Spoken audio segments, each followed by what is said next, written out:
Baik, bismillahirrahmanirrahim. Assalamualaikum warahmatullahi wabarakatuh. Di sini kami dari kelompok grafika dan komputasi visual, yang beranggotakan saya sendiri, Jason Ali Sabedewa, kemudian ada Nadia Salam, kemudian ada Felia Kisang Hansa Putri, kemudian ada Farah Tisti Paranparah. Nah, di sini kami akan mendemonstrasikan program yang kami buat untuk memenuhi tugas besar praktikum grafika dan komputasi visual mengenai game simulasi truk Teko Aladin. Nah, di sini saya akan dimulai dengan menjelaskan objek-objek yang ada di dalam game tersebut, kemudian ada beberapa prosedur-prosedur yang digunakan, kemudian nanti akan dilanjutkan ke teman saya dan diakhiri dengan demo program. Baik, untuk yang pertama, eee, dalam program kami membuat itu ya, ada main program, kemudian ada subprogram-subprogram yang kami simpan dalam folder src. Di sini ada objek-objek yang digunakan dalam main program yang seperti mobil, truk, objek, jalan dan lain-lain. Kemudian kami juga menyimpan file-file header dalam satu folder sendiri atau folder lib atau folder library. Di sini ada file-file header yang digunakan untuk itu ya, memudahkan dalam subprogram maupun program utamanya. Baik, langsung saja mungkin sebelum ke main program atau prosedur yang ada dalam program, kita langsung saja ke itu ya, ke objek mobil atau car. Nah, objek mobil kita juga menggunakan header sendiri, yaitu car.data, di mana di sini seperti truk kita membuat variabel-variabel atau itu ya, prosedur-prosedur yang digunakan untuk memudahkan dalam pembuatan objek-objek dalam mobil, yaitu ada kerucut, silinder, dan blok. Kemudian untuk kadang CPP sendiri untuk pembuatan mobil ya, itu kita simpel aja ya. Jadi kita menggunakan berbagai gabungan dari prosedur-prosedur tadi, yaitu blok itu merupakan prosedur yang untuk membuat cube ya, cube dengan skala koordinat X, Y, Z yang diinputkan. Jadi akan membentuk sedemikian rupa sehingga akan terbentuk mobil ya. Oke, mungkin kita lanjut ke objek pen ya. Pen itu adalah pohon pinus. Jadi kita membuat objek pohon pinus yaitu dibuat dengan menggunakan dua primitif, yaitu glue cylinder dan glue solid cone ya. Primitif glue cylinder itu sebagai batang pohon, lalu dua primitif glue solid cone itu sebagai daun pinusnya. Nah, seluruh primitif tadi dibatasi jumlah vertexnya dengan cara memberikan slice dan stack maksimal 5. Ini dilakukan untuk menghemat performance cost dalam game yang akan kita buat. Oke. Kemudian langsung saja ke objek yang lain, yaitu objek lampu, di mana simpel saja untuk objek lampunya dibuat dengan menggabungkan dua primitif utama, yaitu glue cylinder dan glue solid cube. Nah, untuk primitif glue cylinder sendiri sebagai tiang lampu, lalu beberapa primitif glue solid cube disusun sedemikian rupa sehingga berbentuk lampu jalan. Baik, untuk objek-objek yang lain nanti akan dijelaskan oleh teman-teman saya. Oke. Untuk penjelasan objek dari saya mungkin cukup, kemudian kita akan menuju ke penjelasan tentang mekanik-mekanik yang ada di dalam game ya, termasuk movement truk, movement kamera, dan collision point, dan spawn point, dan randomizer. Oke, untuk menghemat waktu ya, kita langsung saja kita ke main CPP. Kita mendeklarasikan berbagai variabel-variabel yang dibutuhkan untuk movement truk, movement kamera seperti delta angel, yaitu angel kamera, delta move, itu juga untuk depo kamera, kemudian ada speed X, speed Z, putaran truk, kemudian gas ditekan, itu akan menambah dimulai dari 0 dan akan bertambah sesuai dengan keyboard yang ditekan ya, gas dan setelah ditekan dia rotasinya juga 0 dan dia akan nambah rotasinya ketika panah kanan dan panah kiri ditekan. Nah, di sini ada variabel-variabel yang digunakan juga seperti CP depan X, CP depan Z untuk collision. Oke, mungkin langsung saja ke implementasi dari prosedur-prosedurnya ya, untuk movement truk dan movement kamera terlebih dahulu. Nah, untuk movement truk dan movement kamera, di sini kami menggunakan prosedur move cam flat, move orient me, dan move me flat, dan move truk, dan cek tabrakan ya. Cek tabrakan nanti untuk collision. Nah, untuk movement truk, konsepnya yaitu mengubah koordinat X dan Z dengan cara menambahkan atau mengurangi dengan kecepatannya. Nah, kami menggunakan modifier yang akan dikalikan dengan kecepatan truk dalam mengubah koordinat X dan Z masing-masing. Nah, misalnya ketika truk memiliki perputaran 0 derajat, maka koordinat Z akan memiliki modifier 1 dan koordinat X akan memiliki modifier 0. Nah, jika perputaran 90 derajat, maka koordinat Z-nya akan 0 dan X-nya akan 1. Lalu bila perputaran 45 derajat, maka X dan Z-nya akan memiliki modifier yang sama, yaitu 0,5. Nah, modifier tersebut akan dihitung dengan melibatkan rotasi truk. Nah, kenapa begitu? Karena untuk memastikan bahwa truk akan bergerak maju atau mundur sesuai rotasinya. Nah, untuk perhitungannya, perhitungan modifiernya, maka kita akan menggunakan mod X-nya sama dengan 90 derajat min delta dibagi min 90 derajat. Untuk mod Z-nya kita menggunakan min sin dari putaran dikali MPI, yaitu variabel konstanta yang sudah kita deklarasikan di baselab.h-nya. MPI itu 3,14 dibagi 180 dikalikan 1 min absolut dari 90 derajat min delta dibagi min 90 derajat. Nah, delta itu apa? Delta itu jarak antara rotasi truk saat ini dan rotasi truk saat berbalik badan atau 180 derajat. Maka dari itu deltanya itu sama dengan absolut 180 min putaran. Nah, modifier tadi akan dikalikan dengan kecepatan truk saat ini dimulai dari 0 dan akan bertambah atau berkurang selama gas ditekan. Gas ditekan tadi menggunakan preski tadi ya, yang sudah kita jelaskan sebelumnya, sesuai dengan kecepatan akselerasi atau diakselerasi truk hingga mencapai kecepatan maksimal. Nah, kemudian di sini ya, di display-nya kita memberikan fungsi untuk memperiksa putaran truk. Bila rotasi truknya kita udah melebihi 360 derajat atau di bawah 0 derajat, maka Ketika melebihi 360 derajat maka akan di-reset ke 0 derajat, dan bila di bawah 0 derajat maka akan di-reset ke 360 derajat. Nah, hal ini digunakan untuk apa? Untuk memastikan bahwa rotasi truk akan selalu bernilai antara 0 sampai 360 derajat saja.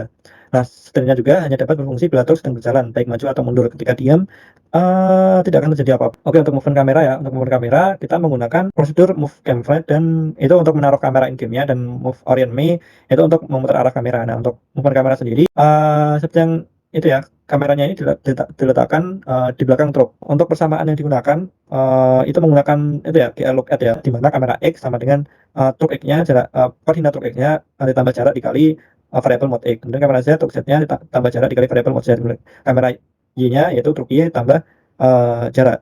Kemudian mode X sendiri itu apa? Mode X sendiri itu merupakan sin dari I kali P-nya tadi atau MPI dibagi 180 derajat. Untuk mode Z-nya itu cos dari I kali MPI dibagi 180 derajat, di mana jaraknya tadi apa? Yang aku bilang tadi, jarak itu konstan, jarak antara kamera dengan truk. Kemudian I-nya itu rotasi truknya berapa derajat. Nah, untuk collision tabrakan sendiri seperti yang aku bilang tadi, simpel aja. Itu intinya kita membuat simulasi seperti tabrakan ya, dari memiliki kecepatan jika menabrak suatu atau koordinat sama maka kecepatannya akan dirubah menjadi 0. Begitu pula untuk yang collision belakang juga, jika memiliki koordinat yang sama terhadap collision objek lainnya maka speednya akan menjadi 0. Nah, itu untuk penjelasan mekanik movement truk, movement kamera, dan collision. Oke, untuk randomizer-nya sendiri, untuk mekanik randomizer-nya sendiri, nah di sini kita mendeklarasikan dulu ya, di mana posisi koin-koin yang akan kita posisikan untuk pertama kali. Nah, di sini ada 10 koin yang dimulai dari koin 0 dan koin sampai koin 9, di mana posisinya C0X dan C0Z-nya seperti ini. Nah, untuk randomizer-nya sendiri, maka kita menggunakan variabel random number ya. Jadi randomizer-nya ini akan aktif ketika koinnya itu ditabrak. Ketika koin ditabrak, maka skor akan bertambah dan koinnya ini akan spawn lagi di tempat yang random, seperti itu.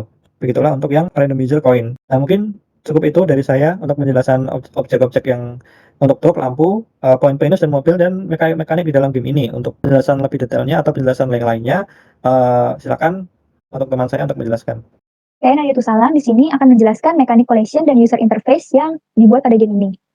Sebelum masuk ke sana, saya akan menjelaskan terlebih dahulu objek-objek yang ada pada game ini. Nah, di sini saya telah membuat kelas objek, di mana kelas objek ini berisi atribut-atribut. Yang pertama ada koordinat X, koordinat Y, dan koordinat Z. Lalu kita juga akan mengatur ukurannya dengan variabel nama size dan juga heat value. Lalu untuk membuat objek-objek yang lainnya seperti batu, bangunan, pohon, dan lain-lain, dibuat untuk setiap objek yang ini akan mewarisi setiap atribut yang ada pada kelas objek tadi. Jadi kelas objek ini sebagai kelas induknya. Nah, jadi semisal di sini ada kita membuat sebuah objek bangunan. Nah, maka objek bangunan ini akan mewarisi setiap atribut yang dimiliki oleh kelas induknya, yaitu kelas objek tadi. Begitu juga dengan koin, di mana objek ini merupakan objek yang akan hilang ketika terjadi tabrakan. Lalu objek koin ini juga akan mewarisi kelas atribut-atribut dari kelas objek tadi. Objek.cpp ini, nah jadi setiap metode yang digunakan pada header objek tadi ini akan direalisasikan pada file ini. Nah, ini merupakan realisasi dari header objects.h tadi. Selanjutnya, untuk menampilkan objek yang telah kami buat, kami akan menggunakan konstruktor dari objek-objek tersebut.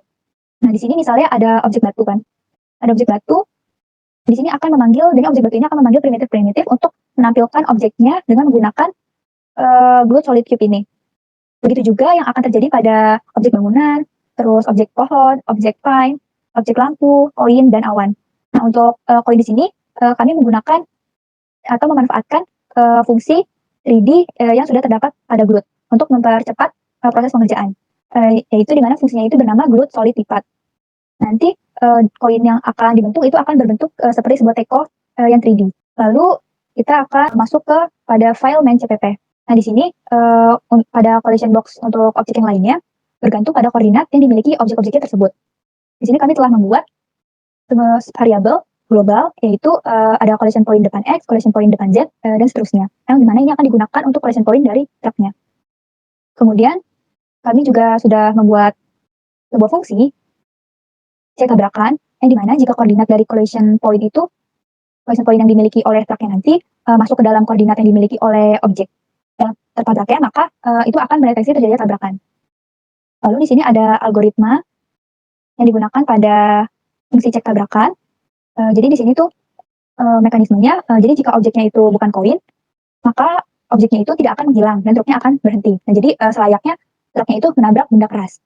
Lalu jika apabila objeknya itu merupakan koin, maka truknya itu akan tetap berjalan dan objek koin yang ditabrak akan menghilang. Lalu terakhir itu cuma arahnya aja. Jadi apabila yang menabrak adalah collision point depan, maka truk harus mundur. Jadi kalau collision point depan truknya itu, yang di depan ada di depan truk itu nabrak, maka truknya itu mundur, dan begitu sebaliknya. Lalu setelah mekanisme collision point selesai, saya akan menjelaskan user interface pada game ini. Nah, di sini kami akan membuat satu user interface, yaitu yang digunakan untuk menampilkan skornya. Untuk menampilkan skornya dan juga keterangan tekanan UP untuk maju, untuk memudahkan pengguna dalam menjalankan game truk ini. Di sini saya akan menampilkan interface pada skor dan tekan UP untuk maju itu. Nah, di sini terlihat ada tulisan skor sama dengan kosong. Jadi awal skor itu diinisialisasi dengan nilai 0, dan ini merupakan ada keterangan tekan UP untuk maju. Lalu jika truknya ini sudah menabrak tekonya, maka poinnya akan bertambah di sini sebanyak 20. Karena truknya ini tadi sudah menabrak teko sebanyak 2 teko. Jadi setiap tekonya bernilai 10. Begitu untuk gambaran user interface. Lalu untuk fungsi selanjutnya, yaitu state orthograph projection. Nah, di sini pertama-tama kami akan mengatur matriks menjadi GL projection, di mana GL projection ini berarti 2 dimensi. Maka nanti skornya itu akan mengikuti layar dari proyeksinya. Kemudian untuk merender skornya, yaitu ini fungsi render score, di sini menggunakan prosedur read bit mapping string, di mana prosedur ini telah dibuat di atas ini, read bit mapping string ini menggunakan blue bitmap karakter. Jadi nanti setiap string yang kami buat akan di-print menggunakan blue bitmap karakter ini dan akan ditampilkan ke layar. Sekian penjelasan dari saya, selanjutnya akan dilanjutkan oleh teman saya. Oke, di sini saya Velia akan menjelaskan tentang kode dari truk, render map, dan jalan. Mungkin di sini kita bisa mulai dari truk dulu. Nah, di sini ada kode dari truk, yaitu terdiri atas prosedur wheel, prosedur container, wheel depan, dan collision box. Untuk collision box dan interaksinya sendiri sudah dijelaskan oleh teman saya sebelumnya. Terus mungkin balik lagi ke wheel. Nah, untuk prosedur yang di depan tadi itu terdiri atas beberapa fungsi primitif yang akan memudahkan kita dalam menyusun truk gandengnya nanti. Untuk truk gandengnya sendiri akan dibuat di sebelah sini. Dapat dilihat di sini udah ada penerapan dari prosedur-prosedur yang telah kita buat sebelumnya. Dan di sini tuh nanti truknya juga dilengkapi dengan hiasan-hiasan dengan menggunakan fungsi primitif lainnya. Untuk screenshotnya sendiri di sini bisa dilihat tampilan truk yang kami buat. Ini ada truk nampak dari belakang. Ini ada truk tampak dari depan, dan ini truk nampak dari sampingnya. Di sini ada kontainer, ada wheel, dan wheel depan. Mungkin lanjut ke bagian jalan. Di sini ada prosedur lantai yang akan dipanggil nanti buat jalan. Jadi fungsinya itu untuk menambahkan alas agar si truknya ini bisa terlihat berjalan di sebuah jalan. Untuk jalannya sendiri itu ada di sebelah sini. Nanti jalan ini akan dipanggil dimensi PP. Seperti yang bisa dilihat di sini dibuat dari lantai, dan trotoar dilengkapi dengan fungsi-fungsi primitif lainnya. Mungkin bisa lanjut aja penerapannya di main.cpp itu ada di sebelah sini. Nanti jalan ini akan dipanggil sebagai alas dari truk. Dan di sini untuk mapnya sendiri kita dilengkapi dengan beberapa objek. Seperti objek yang digunakan di sini antara lain seperti bangunan. Ada pohon yang begini sama ada pohon pinus. Terus ada awan sebagai hiasan, ada lampu, dan mobil. Nah, beberapa dari objek ini juga memiliki interaksi dengan objek. Di sini berupa cek tabrakan, nanti collision-nya akan dicek. Lampu dan mobil juga memiliki cek tabrakan. Mungkin sekian yang bisa saya jelaskan. Selebihnya akan dijelaskan oleh teman saya. Terima kasih. Oke, saya Faratisti akan menjelaskan tentang beberapa objek pada program kali ini, seperti objek bangunan, objek pohon, dan juga objek awan. Saya juga akan menjelaskan tentang objek placement. Oke, jadi yang pertama itu ada objek bangunan. Jadi di objek bangunan ini kita memulai dengan GL push matrix untuk penyimpan koordinat. Lalu di dalam itu kita menggunakan fungsi primitif geoid solid cube karena dasar dari pembuatan bangunan ini merupakan kubus. Bisa kita lihat di contoh gambar ini terdapat beberapa bangunan yang berbentuk kubus dan juga ada kubus tingkat, maka dari itu ukurannya berbeda-beda dan juga warnanya juga berbeda-beda. Selanjutnya ada objek pohon. Jadi objek pohon ini dia menggabungkan beberapa objek untuk bisa membentuk pohon. Jadi yang pertama itu dibuat dua objek batang dengan menggunakan fungsi primitif geosilinder untuk batangnya. Lalu untuk daunnya itu menggunakan fungsi primitif geosolid dodecahedron. Dan nantinya daun-daun ini akan digabungkan sehingga akan membentuk pohon seperti contoh ini. Jadi ini fungsi primitif digabungkan dan membentuk pohon. Selanjutnya itu ada objek awan. Pada objek awan ini menggunakan fungsi primitif geosolid sphere yang akan digabungkan juga sehingga membentuk objek awan seperti contoh gambar ini. Dan masing-masing objek pada program ini itu memiliki parameter X, Y, Z yang akan digunakan untuk objek placement. Seperti kita ambil contoh, objek mobil ini, dia memiliki posisi X 324, posisi Y 1,4, dan posisi Z min 120. Oke, jadi sekian penjelasan dari saya. Selanjutnya akan dijelaskan oleh teman saya. Terima kasih.